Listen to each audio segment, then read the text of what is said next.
नमस्कार दोस्तों, स्वागत है आपका ट्रेड विद की एक और वीडियो में।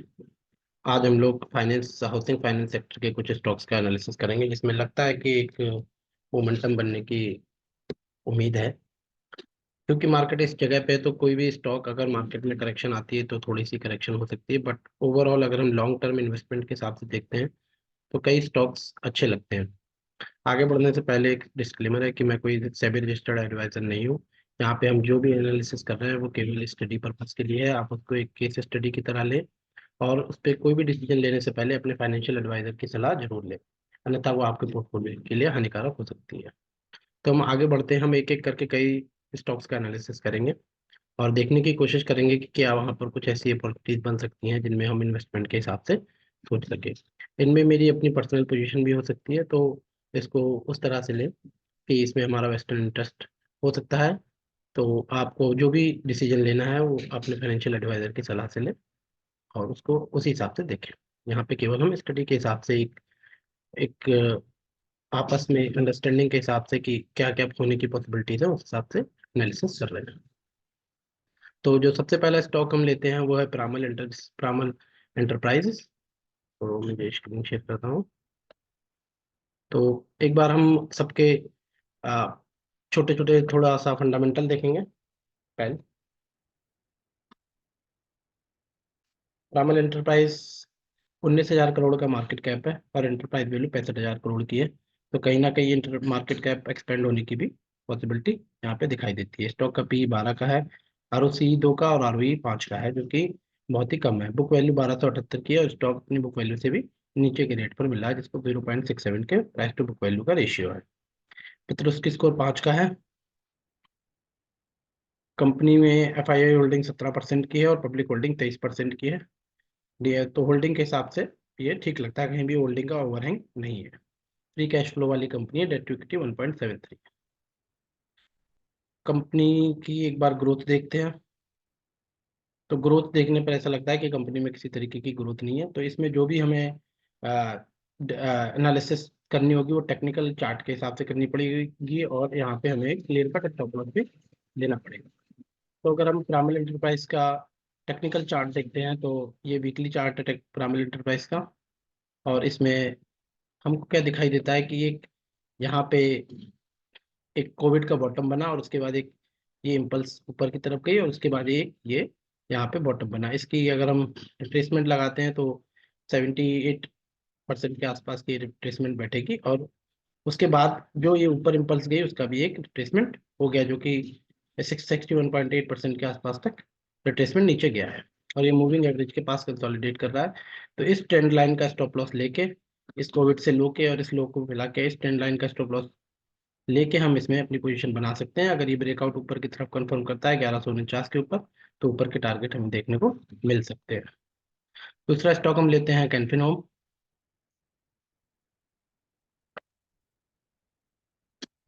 तो कैनफिन होम्स में भी अगर हम देखते हैं तो 10,637 करोड़ का मार्केट कैप है। स्टॉक का पी 15 का है और इसका एंटरप्राइज वैल्यू 40,000 करोड़ की है। तो कहीं ना कहीं अगर ये मार्केट कैप इसकी एंटरप्राइज वैल्यू के पास भी जाती है तो स्टॉक 4 गुना होने की उम्मीद लगती है, अगर ये एंटरप्राइज वैल्यू और मार्केट कैप मैच करते हैं।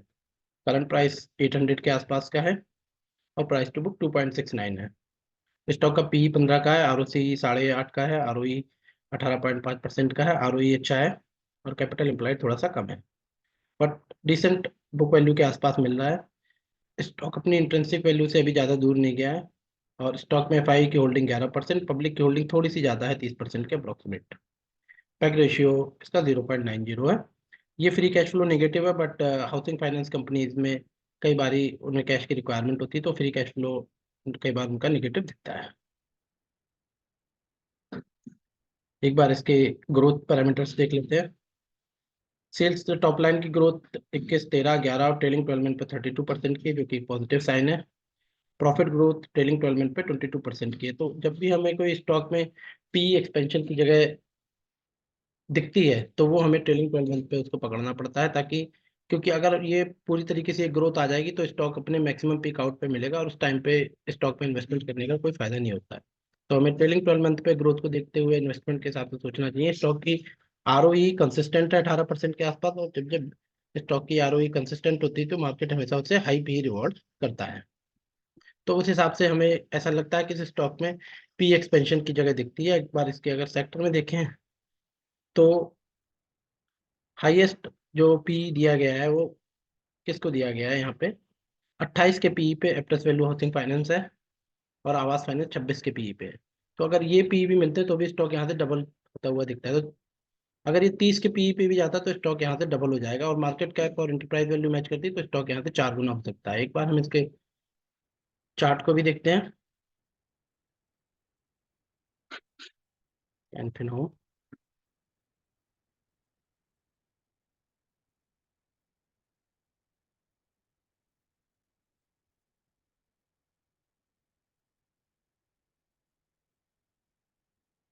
तो अगर हम इसके वीकली चार्ट को देख रहे हैं तो कहीं ना कहीं हमको ऐसा होता हुआ दिख रहा है कि स्टॉक की एक ये सेकंड वेव यहाँ पे कंप्लीट हुई थी 2018 के आसपास, और कोविड के लो में उसकी थर्ड वेव की सेकंड वेव कंप्लीट हुई थी, और इस टाइम पे स्टॉक की फोर्थ वेव में चल रहा है। अब ये स्टॉक अगर आप इस पूरे मूव का 23-38% लगाते हैं जो नीचे से ये मूव आया है हुआ है, तो अगर मैं इसका पूरे मूव का कोविड के लो 2018 से जो ये इसका अप मूव आया उसकी 23-38% लगाता हूँ, तो वो सपोर्ट यहाँ पे आ रहा है, और ये लास्ट टाइम का हाई भी है। तो ये स्टॉक अगर इस स्टॉप लॉस को ब्रेक नहीं करता तो ये स्टॉक यहाँ से अच्छी ग्रोथ दे सकता है। जैसे कि फंडामेंटल दिखा रहे हैं इसमें पी एक्सपेंशन की भी जगह है, और इसके मार्केट कैप और एंटरप्राइज वैल्यू में बड़ा मिसमैच है, तो ये स्टॉक यहाँ से अच्छे रिटर्न्स दे सकता है। तो हमें अगर कोई भी पोजीशन बनानी है हम इसका स्टॉप लॉस भी रख सकते हैं, और 23-38% की रिट्रेसमेंट का स्टॉप लॉस लेके, और ये हम इस स्टॉक को आगे के लिए होल्ड कर सकते हैं।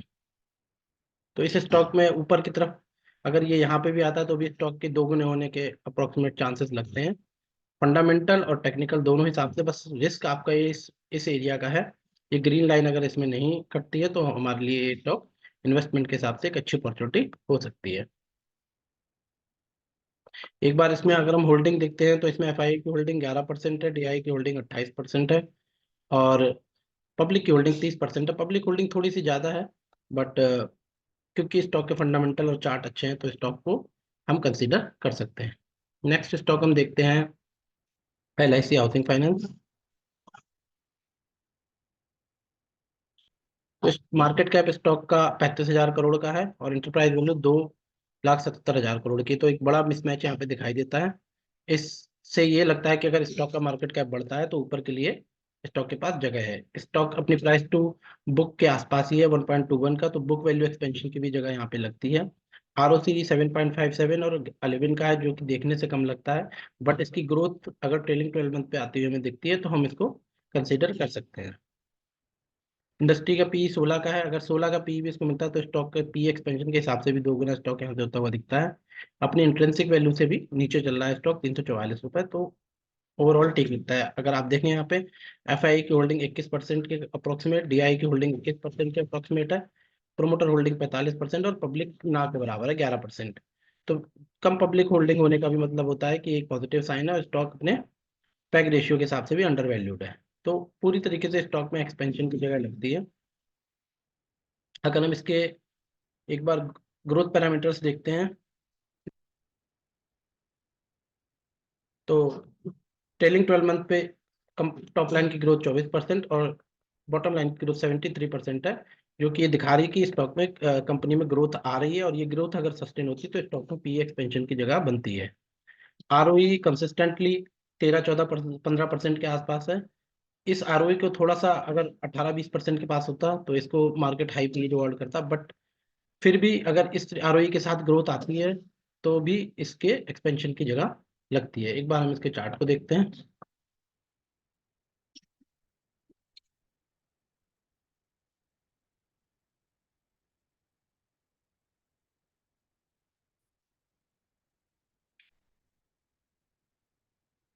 तो यहाँ से देखने से एक बहुत बढ़िया पैटर्न हमें दिखाई देता है, और वो है इसमें मल्टीपल 1-2-1-2 का ब्रेकआउट हुआ हुआ है।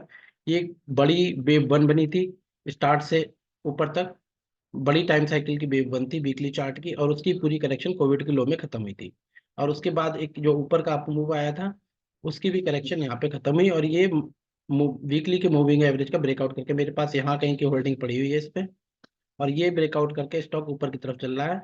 इस पूरे मूव में भी ये अपनी थर्ड वेव में है, और ये फोर्थ वेव में अभी नीचे की तरफ मूव कर रहा है, और इसके बाद इसके फिफ्थ वेव के टारगेट ऊपर की तरफ हो सकते हैं। ये फिफ्थ वेव केवल इसकी फिफ्थ वेव नहीं होगी, ये इस बड़े पैटर्न की भी एक थर्ड वेव की तरह काम कर रहा है। इस पूरे पैटर्न की अगर आप देखेंगे, ये वन, मैं एक बार इसको दिखाता हूँ।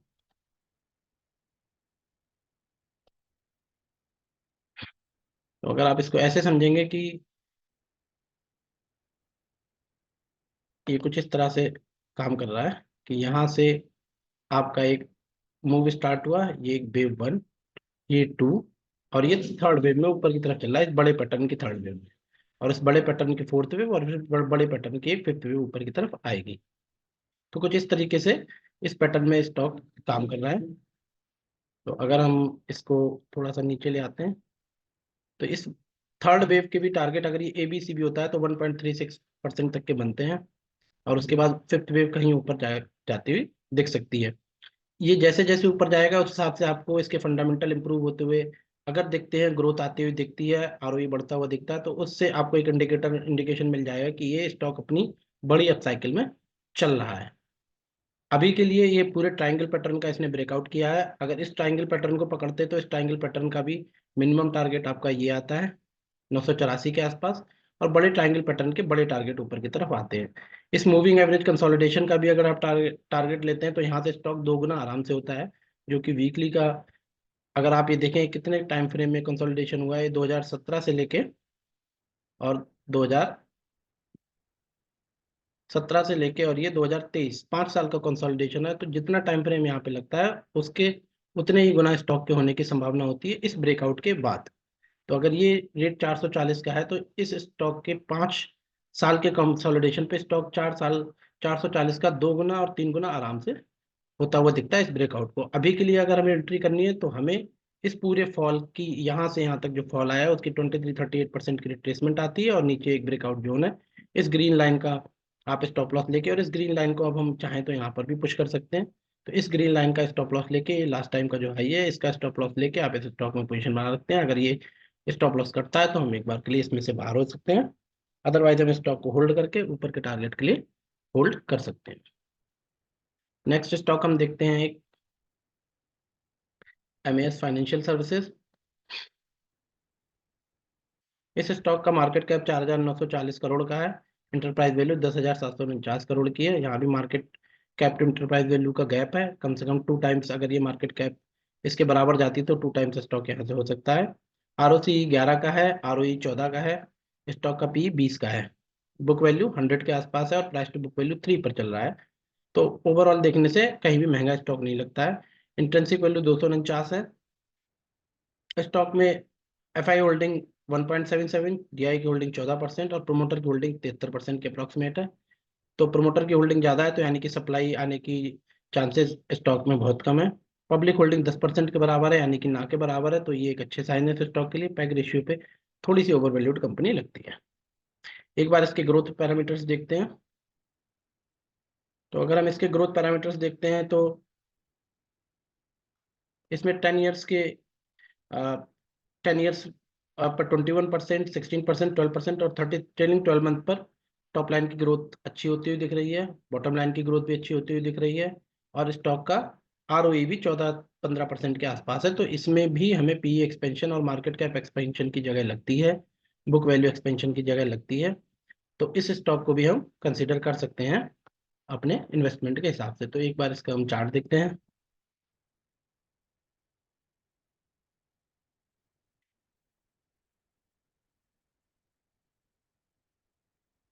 एक और स्टॉक,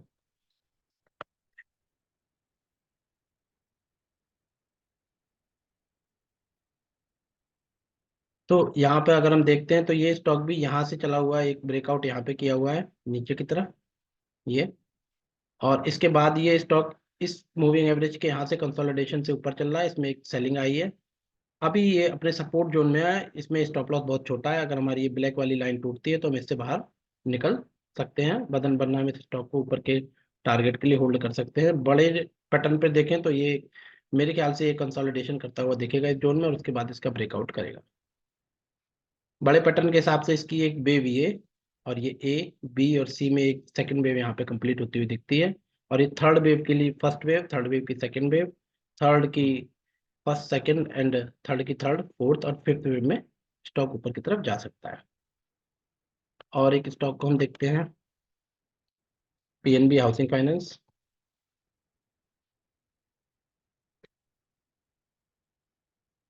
पीएनबी हाउसिंग फाइनेंस में अगर हम देखते हैं तो 20,000 करोड़ का मार्केट कैप है और 70,000 करोड़ का एंटरप्राइज वैल्यू है। तो यहाँ भी हमको market cap to enterprise value का गैप दिखता है।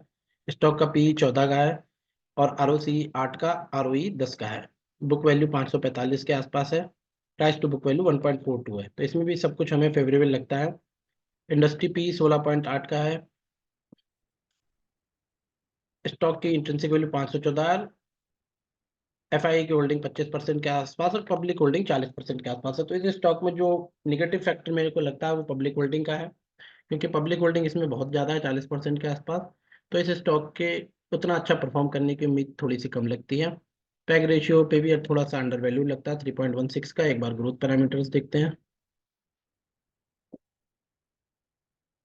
ग्रोथ पैरामीटर पे भी अगर हम देखते हैं ट्रेलिंग 12 मंथ पे परफॉर्मेंस, टॉप बॉटम लाइन में तो परफॉर्मेंस दिख रही है 45% की, बट जब तक टॉप लाइन की ग्रोथ नहीं आती है तो ये बॉटम लाइन की परफॉर्मेंस को मेंटेन करके रख पाने में थोड़ी सी प्रॉब्लम लगती है।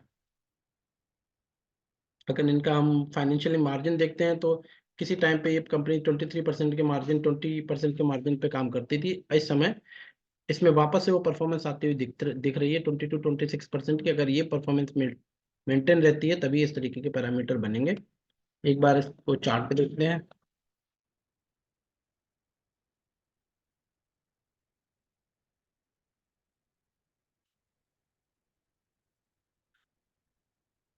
इस चार्ट को अगर हम देखते हैं तो इस चार्ट के हिसाब से इसका एक बॉटम यहाँ पे बना था जो कि कोविड का लो था, और ये की हाई बना के स्टॉक ने यहाँ पर एक सेकंड वेव मार्क की है।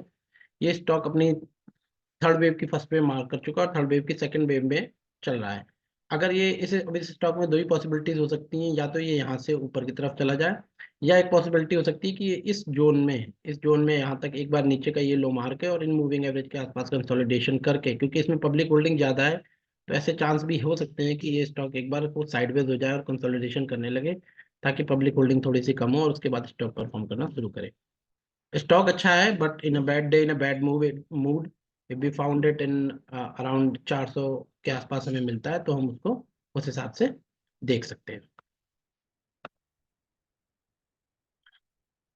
और इसके अलावा हम एक बार पीयर कंपैरिजन में देख लेते हैं, और कोई हमें अच्छी कंपनी दिखती है तो एक बार हम एप्टेस वैल्यू हाउसिंग फाइनेंस का भी देखते हैं। और आवास को नहीं, एक बार एप्टेस को देखते हैं।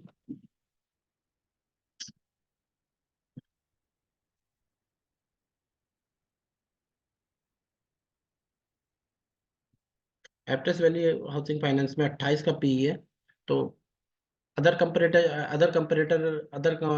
दूसरे स्टॉक्स की कंपैरिजन में हमको यहाँ पे थोड़ा सा पी हायर देखने को मिलता है। आरओसी 14 का, आरओई 16 का है, फेस वैल्यू 2 की है। इंडस्ट्री का पी 16.8 का है, प्राइस टू बुक वैल्यू 4.63 है। तो ये already price to book 5 times के अप्रोक्सीमेट पहुंच चुका है। एफआई होल्डिंग 15% की है, पब्लिक होल्डिंग 17% की है, डीआई होल्डिंग 5% की है, और प्रोमोटर होल्डिंग 62% की है। पैग रेशियो के साथ तो 0.56 पर है। वैसे ओवरऑल देखने से एक बार इसके ग्रोथ पैरामीटर्स भी देखते हैं। तो अगर हम इसके ग्रोथ पैरामीटर देखते हैं तो ये ग्रोथ भी कंपनी में अच्छी दिखती है, जिस हिसाब के वैल्यूएशन दिए 5 टाइम्स बुक वैल्यू पे, उस हिसाब से ग्रोथ भी है कंपनी में। 30% ट्रेलिंग 12 मंथ पे, 26% और ट्रेलिंग 12 मंथ पे बॉटम लाइन की ग्रोथ 22% की है। कंसिस्टेंट आरओई 15% के आसपास का है। थोड़ा सा अगर हमें ये स्टॉक थोड़े से 20-25% के कट पे कभी दिखाई देता है तो ये स्टॉक थोड़ा सा ठीक लगता है। बट ओवरऑल और स्टॉक्स के कंपैरिजन में थोड़ा सी वैल्यूएशन हाई है, बट उस हिसाब की ग्रोथ भी कंपनी में दिखती है। हम इसके एक बार एप्टेस हाउसिंग फाइनेंस में देखते हैं।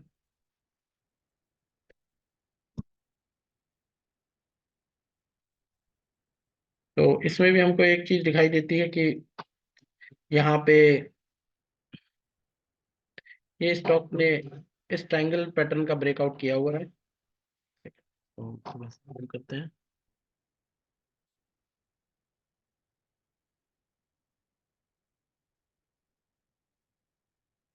इस पैटर्न का ब्रेकआउट तो स्टॉक ने किया हुआ है, बट उस हिसाब से उसने ऊपर का एक हाई भी मारा हुआ है। तो अगर ये स्टॉक हमें कभी इस रेंज में 265 270 के आसपास मिलता है, क्योंकि ये मूविंग एवरेज के कंसोलिडेशन पे लगा हुआ है, तो उस हिसाब से देखने से ऐसा लगता है कि शायद ये स्टॉक नीचे की तरफ मिल सकता है। अगर किसी डीप कट में स्टॉक यहाँ की तरफ हमें मिलता है तो हम इसको कंसीडर कर सकते हैं। और अगर यहाँ भी नहीं आता और इस मूविंग एवरेज के आसपास कंसोलिडेट करके नीचे की तरफ दिखता है तो भी इसको कंसीडर किया जा सकता है। ओवरऑल एलिट वेव के हिसाब से इसकी फर्स्ट वेव, सेकंड वेव और ये थर्ड वेव और ये फोर्थ वेव, या तो थर्ड की सेकंड बना रहा है या कि फोर्थ वेव बना रहा है। फोर्थ वेव के चांस इसलिए नहीं है क्योंकि ये फर्स्ट वेव की टेरिटरी में नहीं आ सकती, तो मोस्ट प्रोबेबली ऐसा हो सकता है कि थर्ड की फर्स्ट और थर्ड की सेकंड वेव में कंसोलिडेशन करके फिर थर्ड की थर्ड में ऊपर की तरफ ब्रेकआउट कर सकता है। तो इस स्टॉक को हमें उस तरीके से देखना चाहिए। ओवरऑल फंडामेंटल अच्छे हैं, बट अगर हमें किसी दिन डीप कट में ये स्टॉक मिलता है तो हमें ये ज़्यादा अच्छे रिटर्न दे सकता है।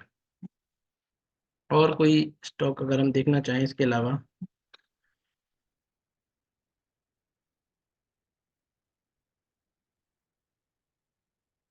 आवास फाइनेंस की एक बार हम देखते हैं chart.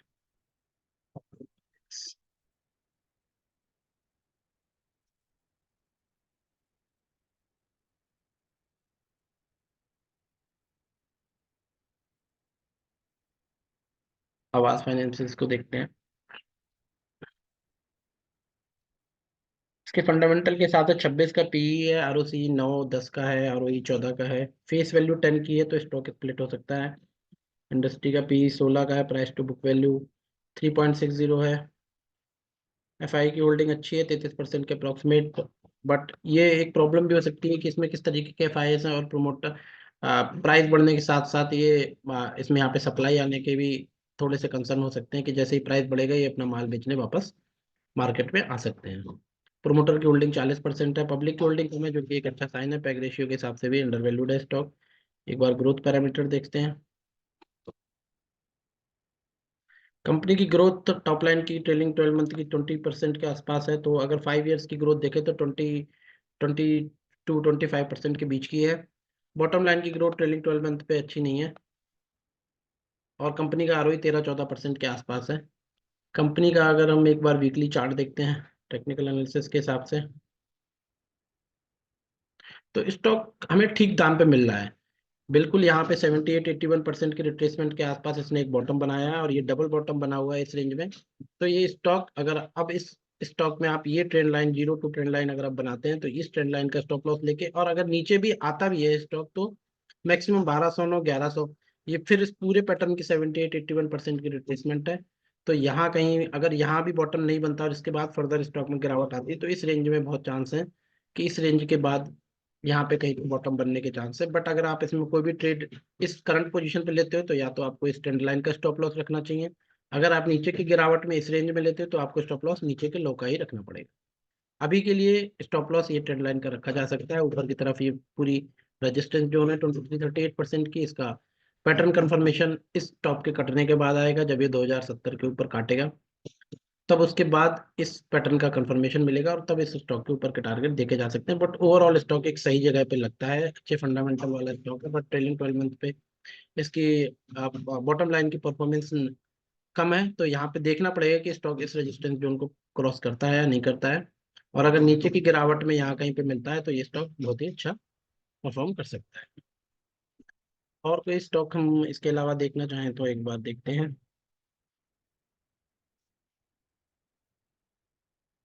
India bull housing finance का एक बार देखते हैं।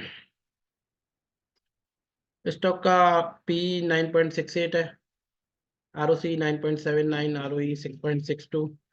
स्टॉक में पब्लिक होल्डिंग 80% के आसपास है, तो हम इस स्टॉक को अवॉइड करेंगे कम्प्लीटली, क्योंकि इस पर पब्लिक पूरी तरीके से चढ़ी हुई है और जैसे जैसे इस स्टॉक में ग्रोथ आएगी ऊपर से सप्लाई भी जोर से आएगी।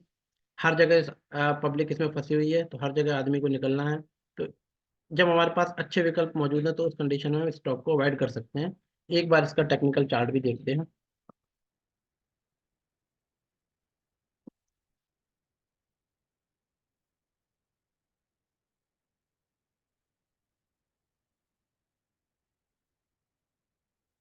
यहाँ नीचे की तरफ स्टॉक एक बेस बनाता हुआ दिखाई दे रहा है, तो अगर हमारे पास स्टॉक में कोई भी पोजीशन है तो हम इस ट्रेंड लाइन का एक स्टॉप लॉस ले सकते हैं। अगर in a bad day, in a bad mood, ये स्टॉक कभी हमें यहाँ कहीं पर मिलता है 119 120 के आसपास, तो हम इसमें कंसीडर कर सकते हैं। बट जैसे ये मूविंग एवरेज का कंसोलिडेशन कर रहा है, उस हिसाब से ये स्टॉक अभी बहुत बड़े रिटर्न बनाने की पोजीशन में नहीं लगता है। ये यहाँ से ज़्यादा से ज़्यादा यहाँ पे हाई मारेगा या इस जोन तक भी आएगा, तो ये बहुत बड़ी रेजिस्टेंस जोन है इस स्टॉक के लिए। बट ये रेजिस्टेंस जोन में आएगा भी स्टॉक, तो यहाँ पर ये 3 से 4 गुना इस रेजिस्टेंस जोन में आते आते ही हो जाएगा। तो इस मूविंग एवरेज के कंसोलिडेशन को हमें ध्यान से देखना चाहिए। यहाँ पर स्टॉक साइडवेज होता हुआ लगता है आगे कुछ 3-4 महीने के लिए, और इस साइडवेज कंसोलिडेशन के बाद अगर ऊपर की तरफ ब्रेकआउट आता है, यहाँ पे पहला रेजिस्टेंस मिलेगा और उसके बाद स्टॉक में एक डिप आएगा। और फिर जब उसके बाद स्टॉक अगर ऊपर की तरफ चलता है और इस रेजिस्टेंस को तोड़ता है, तब कहीं हम ऊपर की तरफ, तब इस स्टॉक में ट्रेंड चेंज हम मान सकते हैं। वरना अभी के लिए इसको करेक्टिव राइज भी माना जा सकता है इस पूरी जोन तक। बट ओवरऑल देखने से साइडवेज पैटर्न लगता है। इतनी जल्दी मूवमेंट आएगा इसकी थोड़ी सी उम्मीद कम लगती है। पब्लिक होल्डिंग भी बहुत ज्यादा है, पब्लिक हर जगह फंसी हुई है, तो हम इस स्टॉक को अभी अवॉइड की लिस्ट में। और कोई स्टॉक हम देखना चाहें तो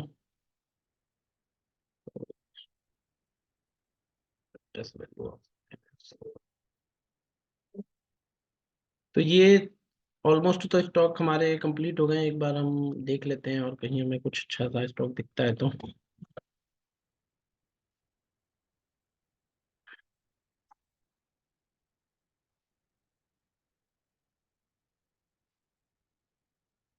इस वीडियो को यहीं तक रखते हैं, वरना वीडियो बड़ी हो जाती है। आगे के अगर कुछ स्टॉक मेरे को और दिखेंगे तो वो मैं आगे और दूसरी वीडियो में बनाऊंगा। अभी के लिए हमारा हाउसिंग फाइनेंस पे जो फोकस है, वो इसलिए भी लगता है कि जिस तरीके से रियल एस्टेट सेक्टर के स्टॉक्स ने अपने बड़े बड़े हाई मारे हैं, तो कहीं ना कहीं अगर रियल एस्टेट सेक्टर ऊपर की तरफ जा रहा है, तो रियल एस्टेट के प्रॉक्सी सेक्टर में आता है हाउसिंग फाइनेंस। जिसने भी घर लिया है, मोस्टली लोग लोन लेके लेते हैं, तो एक प्रॉक्सी प्ले भी लगता है रियल एस्टेट का हाउसिंग फाइनेंस सेक्टर और होम इम्प्रूवमेंट सेक्टर। दोनों एक एक स्पेसिफिक वीडियो में होम इम्प्रूवमेंट सेक्टर के स्टॉक्स पे भी बनाऊंगा, जिसमें हम देख सकते हैं कि अगर होम इम्प्रूवमेंट सेक्टर के स्टॉक हमको किसी अच्छे डिप में अच्छी जगह पे मिलते हैं, तो हमें किस तरीके के स्टॉक्स में अपनी पोजीशन बनानी चाहिए। अभी के लिए तो हमको यही स्टॉक लगते हैं जो ऊपर की तरफ अच्छा एक काम कर सकते हैं। लेट्स होप कि आने वाले टाइम में ये स्टॉक ऊपर की तरफ जाते हैं। अगर हमारे स्टॉप लॉस ट्रिगर नहीं होते तो हम इन पोजीशंस को होल्ड करके रख सकते हैं। आई होप आपको ये वीडियो अच्छी लगी होगी। अगर अच्छी लगी है तो वीडियो को शेयर करें, लाइक करें, सब्सक्राइब करें। Thank you.